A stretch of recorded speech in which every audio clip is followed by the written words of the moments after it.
I'm Deborah Tuff. Thank you for watching episode 2 of Upfront Gwinnett, Suffering in Silence, where we're shining a spotlight on mental health in our county. Our focus right now brings us to a surprising location, the Gwinnett County Jail. But it's not surprising to jailers, senior staff, or even the Gwinnett County Sheriff himself, Kevo Taylor, who says the jail has become the state's largest mental health facility. But why is that the case? Corrections right here in the county has also seen a notable increase in residents who are requiring mental health care. Here's how leaders in both facilities are navigating this very complex issue and pushing for progress. Prior to me taking office, let me say it this way, we were close to $13 million worth of lawsuits that the county had to pay out and settle for excessive force cases. That was what I walked into. The trends that we've noticed are starting to become more violent. They are isolated from social network. If you don't pay attention to the signs, someone that may be dealing with mental health could be very suicidal.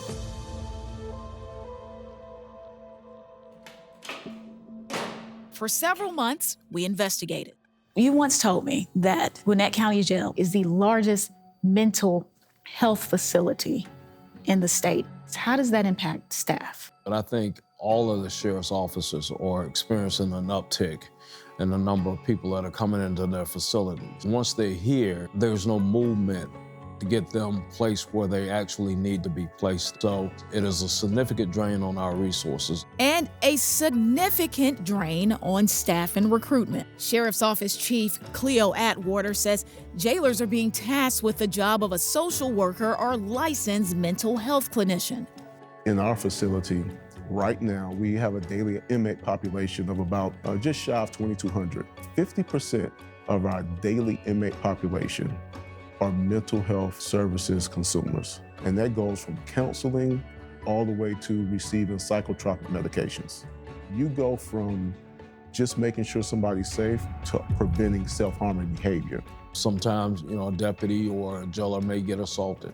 We're trying to make sure that people understand that the training process is ongoing. Just because it worked and it was a good training piece yesterday doesn't mean that that's what's going to work today. We don't have the same level of resources that they would if they were in a state hospital. But state hospitals are no more. In 1999, the U.S. Supreme Court ruled that mental health hospitals would shutter to better integrate patients into society. The overhaul forced Georgia to reinvent the wheel and build a new system from the bottom up. Is it working? A couple of years ago, we did increase our mental health counselors' hours. Department of Corrections Warden Daryl Johnson has served the county for decades. He says the demand for service and support continues to grow. We have a 40-hour mental health counselor that is here that can constantly and continuously monitor these individuals. The Sheriff's Office introduced its Mental Health Task Force in 2021 to help monitor and advocate for those experiencing a crisis. A lot of times when crimes are committed, they are committed by people who are going through these crises. So it becomes a holding tank here of people that are coming in, and the judges have to make a decision one way or the other. This type of setup is for someone that is acute and suffering from a mental health crisis. So if they're needing food, if they're needing something, it can be delivered through here. Because once you open this door all the way, you don't know what's going to happen. The need for resources goes beyond the walls of these facilities. Once they leave this environment, then we try to direct them to a place like Viewpoint, an organization out in the community where they can go and ask for help.